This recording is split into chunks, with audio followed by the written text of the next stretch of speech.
Hello friends, मैं हूं Chandan Acharya ji and welcome to my channel. आज के इस वीडियो के अंदर हम देखेंगे कैटेगरी को हम किस तरह से अपडेट करेंगे।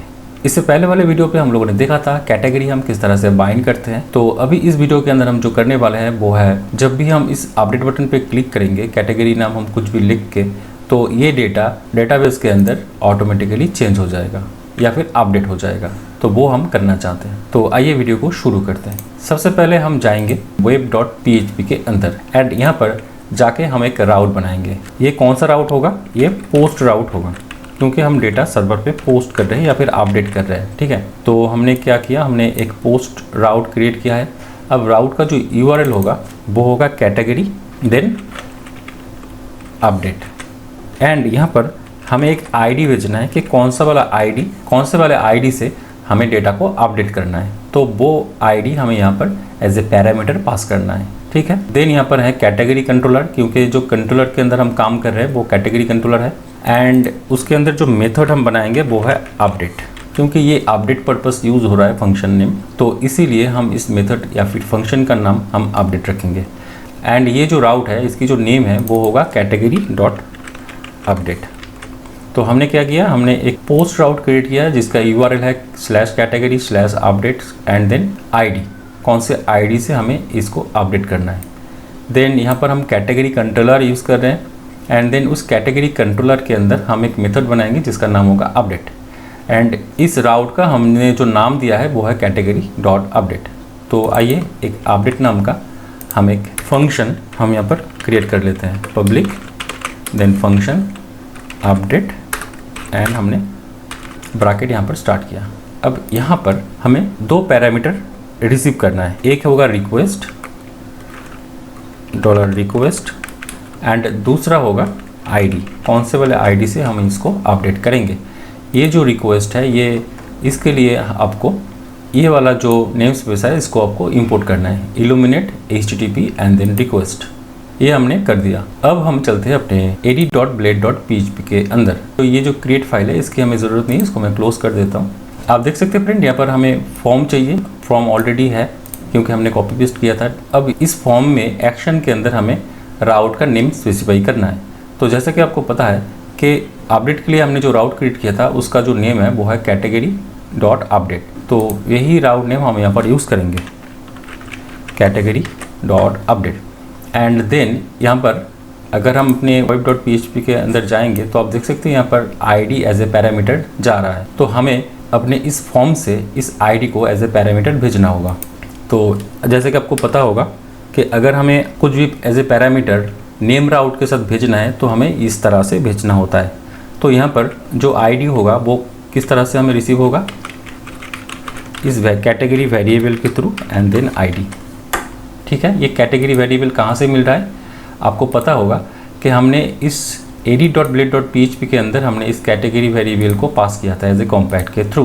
ठीक है, तो मतलब इस फाइल के अंदर हम कैटेगरी की आईडी या फिर कुछ भी हम एक्सेस कर सकते हैं। तो जिस तरह से हमने कैटेगरी नेम को बाइंड किया था इस कैटेगरी नेम फील्ड के अंदर, उसी तरीके से हमने इस राउट के अंदर भी कैटेगरी आईडी को हमने पास करा दिया। यहाँ तक आपको समझ में आ चुका है। अब हम जाएंगे अपने कैटेगरी कंट्रोलर के अंदर एंड यहाँ पर हमें बाकी का जो काम है वो यहाँ पे करना है। जो पैरामीटर हम वहाँ पे पास कर रहे हैं उसी को हम यहाँ पर रिसीव भी हम कर रहे हैं, मतलब कि इस आईडी के अंदर ये वाले जो कैटेगरी आईडी है वो रिसीव होगा। ठीक है, अब सबसे पहले हम यहाँ पर जो करेंगे वो है वैलिडेशन। हमें ये वैलिडेशन लगा के चेक करना है कि जो डेटा है वो प्रॉपर फॉर्मेट में है या नहीं। मतलब अगर नल वैलिडेशंस, रिक्वायर्ड वैलिडेशंस एंड काफ़ी सारी वैलिडेशंस हमें यहाँ पे लगाना। अब यहाँ पे हमें वैलिडेशन चेक करना है। तो एक काम मैं करता हूँ, ये जो स्टोर है इसमें जो वैलिडेशन का कोड लगा हुआ है इसको मैं यहाँ से कॉपी कर लेता हूँ एंड देन यहाँ पर हम उसको पेस्ट कर देते हैं। अब यहाँ पर क्या क्या वैलिडेशंस लगा हुआ है आप देख सकते हैं। कैटेगरी नेम ये रिक्वायर्ड है, अपडेट के लिए भी ये रिक्वायर्ड ही होना चाहिए। ठीक है, एंड कैटेगरी की जो नेम है वो मैक्सिमम 255 कैरेक्टर होना चाहिए, इससे ज़्यादा नहीं। ठीक है, ये भी वैलिडेशंस हमें चाहिए। अब यहाँ पे यूनिक वाला जो वैलिडेशंस है वो भी हमें चाहिए, मतलब कि कैटेगरी नेम डुप्लीकेट होना नहीं चाहिए। ठीक है, तो उसके लिए हमें वैलिडेशंस अब हमने क्रिएट के लिए तो वैलिडेशंस हमने लगा दिया था जो कि unique colon then categories table name है लेकिन अपडेट के लिए अगर मैं सेम फॉर्मेट यूज़ करूँगा तो काम नहीं करेगा, क्योंकि ये जो कैटेगरी नेम ये पहले से डेटाबेस के अंदर है, तो इसके लिए हमें थोड़ा सा दूसरा वाला टेक्निक यूज़ करना है। देन ये हमें करना है। तो यहाँ पर हमने वैलिडेशंस लगा दिया है। अब बाकी का जो यहाँ पर कस्टम मैसेज है वो सेम ही रहेगा, क्योंकि हम यहाँ पर वैलिडेशंस की जो एरर है उसको हम कस्टमाइज़ कर रहे हैं, ठीक है। वो वैसा ही रहेगा जो था, आप चाहे तो उसको चेंज कर सकते हैं। तो यहाँ पर हमने वैलिडेशंस लगा दिया है। अब यहाँ पे जो हम डेटा को अपडेट करेंगे उसका मैं यहाँ पर आपको दो तरीका बताने वाला हूँ। दोनों जो तरीका है वो है एलिगेंट के साथ हम करेंगे। तो सबसे पहले हम कैटेगरी मॉडल यहाँ पर लिखेंगे, देन हम यहाँ पर लिखेंगे फाइंड के अंदर हम पास कर देंगे आईडी। तो इसके थ्रू हमें क्या मिलेगा, कैटेगरी मिल जाएगा। देन हम यहाँ पर लिखेंगे अपडेट, लगाएंगे सेमीकोलन, एंड इसके अंदर हमारा जो फील्ड नेम है उसको हम अपडेट करेंगे। हमारा जो फील्ड नेम है वो है category name, and category name हमें किस तरह से रिसीव हो रहा है, वो हो रहा है request then category name and then user ID. User ID किस तरह से हो रहा है, auth user and then ID. ये आपको पता है, क्योंकि इस रिक्वेस्ट वेरिएबल के थ्रू जितनी भी डेटा हमारे इस फॉर्म के अंदर है वो पास हो रहा है इस कंट्रोलर की इस मेथड के अंदर। अगर हमें इस कैटेगरी नेम को एक्सेस करना है तो उसके लिए हम क्या करेंगे, रिक्वेस्ट देन कैटेगरी नेम, हम इस तरह से उस वेरिएबल को या फिर उस फील्ड की डेटा को एक्सेस कर सकते हैं, ठीक है। तो इसीलिए हमने किया category name and then category request category name and then user ID. हमें पता है कि ऑथ के अंदर यूज़र आईडी पहले से ही होता है क्योंकि हमने लॉगिन किया है। तो इस तरीके से आप डेटा को अपडेट कर सकते हैं। देन हम यहाँ पे और एक तरीका आपको बताने वाले हैं, वो है कैटेगरी कोलन फाइंड। देन यहाँ पर हम फिर से पास करेंगे आईडी एंड इस वाले डेटा को हम यहाँ पे कैटेगरी वेरिएबल के अंदर रख देंगे, ठीक है। अब category then user ID equal to ये वाला फील्ड होगा एंड देन कैटेगरी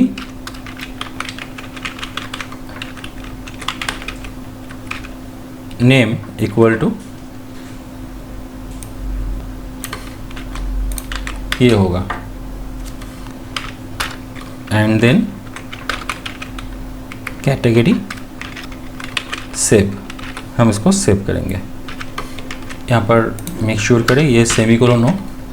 तो ये एक और तरीका है, ये भी सही है, ये भी सही है। आप चाहे दोनों में कोई भी एक यूज़ कर सकते हैं। तो हम वन बाय वन इसको इम्प्लीमेंट करके देखेंगे। मैंने कोड कर लिया है। अब एक काम मैं और करूँगा। पहले केस में मैं इसको बंद कर देता हूँ, कमेंट कर देता हूँ एंड इसको हम पहले टेस्ट करेंगे। अच्छा, उससे पहले मैं एक काम करता हूँ। मैं ये चाह रहा हूँ कि जैसे ही इस फॉर्म को हम अपडेट करें तो ये ऑटोमेटिकली रीडायरेक्ट होके इस वाले फॉर्म के अंदर आ जाए, ठीक है। डेटा जो चेंजेस हुआ है या फिर अपडेट हुआ है वो हमें इसके अंदर पता चल जाए, तो हम वो चाह रहे हैं। तो उसके लिए हम क्या करेंगे, रिटर्न रीडायरेक्ट राउट। कौन से राउट पे हमें रीडायरेक्ट करना होगा। अब हमें ये देखना है कि ये वाला जो कैटेगरी का राउट है उस राउट का नेम क्या है। तो अगर हम अपने web.php के अंदर जाएंगे तो आप देख सकते हैं ये वाला जो गेट राउट है ये हमें गेट करना है, उसका नाम है कैटेगरी। तो हमने कैटेगरी को कॉपी किया एंड राउट का नेम हमने यहाँ पे पास कर दिया, ठीक है। एंड यहाँ पर विथ मैसेज, देन हमें यहाँ पर success message category updated successfully. तो हमने ये पास कर दिया, ठीक है। अब हम चलेंगे अपनी index.blade.php फाइल के अंदर, क्योंकि हम यहाँ पर रीडायरेक्ट हो रहे हैं। यहाँ पर हमें जो मैसेज है उसको प्रिंट कराना है। तो हम फिर से जाएंगे edit.blade.php के अंदर एंड ऊपर जाएंगे तो आप देख सकते हैं सेशन के थ्रू मैंने यहाँ पर जो मैसेज है उसको प्रिंट कराया है। तो इस फॉर्म में इसकी हमें कोई ज़रूरत नहीं है, तो मैं यहाँ से इसको कट करके हम इसको पेस्ट करेंगे index.blade.php के अंदर। तो हम जाएंगे अपने इस फाइल के अंदर एंड यहाँ पर हम इसको पेस्ट कर देंगे। अच्छा, इसको हम Ctrl+Z करके यहाँ पर हम कुछ भी एक बार लिख के हम देखते हैं कि कैसा वो दिखता है।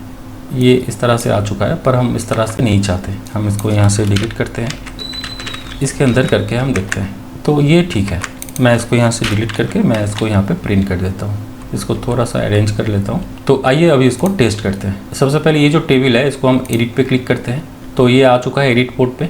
अब टेबल के अंदर हम इसको करते हैं टेबल 1 एंड देन अच्छा, उससे पहले हम थोड़ा सा वैलिडेशंस को देख लेते हैं। हम इसको डिलीट करते हैं एंड अपडेट बटन पे क्लिक करते हैं। तो कैटेगरी नेम इज़ मैंडेटरी, मतलब कैटेगरी नेम हमें देना ही है। तो टेबल आ चुका है, अब हम इसको 1 करके यहाँ पर अपडेट करते हैं। तो आप देख सकते हैं फ्रेंड, मैं वहाँ से रिडायरेक्ट होके इस डिटेल वाले पेज पे अंदर आ चुका हूँ एंड यहाँ पर हमें सक्सेस जो मैसेज है वो भी दिखाई दे रहा है एंड जो टेबल था वो चेंज होकर टेबल 1 हो चुका है। ठीक है, मतलब कैटेगरी अपडेट हो चुका है। ठीक है, ये एक तरीका हुआ। अब हम डेटाबेस के अंदर चलते हैं। आप देख सकते हैं फ्रेंड, यहाँ पर जो टेबल 1 है वो अपडेट हो चुका है। एक चीज़ आप अगर ध्यान देंगे तो आप देख सकते हैं यहाँ पर जो क्रिएटेड एट है एंड अपडेटेड एट है। तो क्रिएटेड एट जब हम एलोगेन के थ्रू डेटा को क्रिएट कर रहे थे, मतलब जब हम रिकॉर्ड इंसर्ट कर रहे थे क्रिएट मेथड के थ्रू, तो उस टाइम पे created at and updated at same था। लेकिन जब हम डेटा को अपडेट कर रहे हैं तो आप यहाँ पर देख सकते हैं फ्रेंड, क्रिएटेड एट कुछ भी उसमें चेंजेस नहीं हुआ, लेकिन अपडेटेड एट ऑटोमेटिकली यहाँ पर जो आज का टाइम है वो यहाँ पर चेंज हो चुका है। मतलब जब आप डेटा को फर्स्ट टाइम क्रिएट कर रहे हैं तो उस टाइम पे created at and updated at दोनों सेम होगा, लेकिन सेकेंड टाइम से जब आप डेटा को अपडेट करेंगे तो उस टाइम पे क्रिएटेड एट चेंज नहीं होगा, बल्कि अपडेटेड एट ऑटोमेटिकली चेंज हो जाएगा। एलोगेन के थ्रू आप जब करेंगे तब ये होगा। तो ये हमने ये मेथड देखा है, तो इसको हम यहाँ पे करते हैं बंद। अब हम इसको करते हैं ओपन, सेव करते हैं एंड एप्लीकेशन के अंदर चलते हैं। इसको हम करते हैं रिलोड। अब हम फिर से इस टेबल 1 के अंदर चलते हैं एंड इसको हम करते हैं एडिट। जो टेबल था वही हम रखेंगे एंड हम अपडेट करते हैं। टेबल 1 अपडेट हो चुका है। ठीक है फ्रेंड, यहाँ पर अपडेट क्रिएटेड सक्सेसफुली मैसेज हमें मिल चुका है एंड डेटा भी अपडेट हो चुका है। यहाँ पर टेबल, अगर हम डेटाबेस पे फिर से जाएंगे और देखेंगे कि ये जो टेबल है वो यहाँ पर चेंज होकर टेबल 1 से टेबल हो चुका है एंड यहाँ पर भी आप देख सकते हैं फ्रेंड, यहाँ पर जो क्रिएटेड एट है वो चेंज नहीं हुआ है, लेकिन अपडेटेड एट यहाँ पर अपडेट हो चुका है। ठीक है, तो आई होप आपको समझ में आया होगा कि किस तरह से हम लारावेल के अंदर डेटा को एडिट करते हैं। तो इस वीडियो में इतना ही, मिलते हैं अगले वीडियो पे, तब तक के लिए टाटा।